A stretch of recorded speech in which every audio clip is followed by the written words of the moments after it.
માતાજી, હમણાં જ આપ સૌએ જોયેલું હશે કે આ ડિમોલેશનની જે કાર્યવાહી ચાલુ કરી છે અને એ પણ સાવ નબળા લોકો કે જે દરરોજનું કરીને દરરોજનું ખાતા હોય છે એ લોકોના ઘર પાડી દેવામાં આવે છે.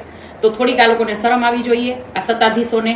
બરાબર, આજે વસ્ત્રાપુરનો જે બનાવ હતો તો જે પણ ગુનો કર્યો તો એને તમે આપ લોકો સજા આપો, એના પરિવારને શું કામ સજા આપો છો? અને નાના વર્ગોને દબાવીને આપ શું તાનાશાહી આપ લોકોની કરવા માંગો છો? આપ લોકોને એવું છે કે નાના વર્ગોને દબાવી અને લોકોમાં બીક પેસાવો છો આપ લોકો? જરાય નહીં, પબ્લિક સજાગ થઈ ગઈ છે. અને ખાસ કરીને ડિમોલેશન તો સાગઠિયાના ઘર ઉપર ફેરવવું જોઈએ, જેમાં કેટલા બધા લોકો મૃત્યુ પામ્યા, એવા તો કેટલા બધા નામ છે. અને જે હર્ષસંઘવીએ 50 લોકોનું જે લિસ્ટ ગુંડાઓનું બહાર પાડવાનું કહ્યું છે ને, એમાં લગભગ મોસ્ટ ઓફ તો 30 ગુંડાઓ તો બીજેપી પાર્ટીના જ નીકળશે.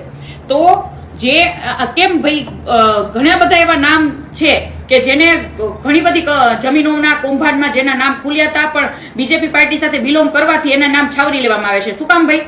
અને ખાસ કરીને ગુજરાતમાં ખુલ્લેઆમ દારૂ વેચાય છે. તો એ બુટલેગરોને આપ લોકોએ પકડ્યા, એની ઉપર કાયદેસર કાર્યવાહી કરી. રેપ કેસ આટલા થાય છે, સ્વામિનારાયણ ગુરુકુળમાં બાળકો સાથે દુષ્કર્મ થાય છે, એ લોકો સાથે કાયદેસર કાર્યવાહી કરી. એ લોકોના ઘર ઉપર ડિમોલેશન કરો નહીં, ત્યાંથી પૈસાનો વરસાદ થાય છે, એટલે આપ લોકો નહીં કરો.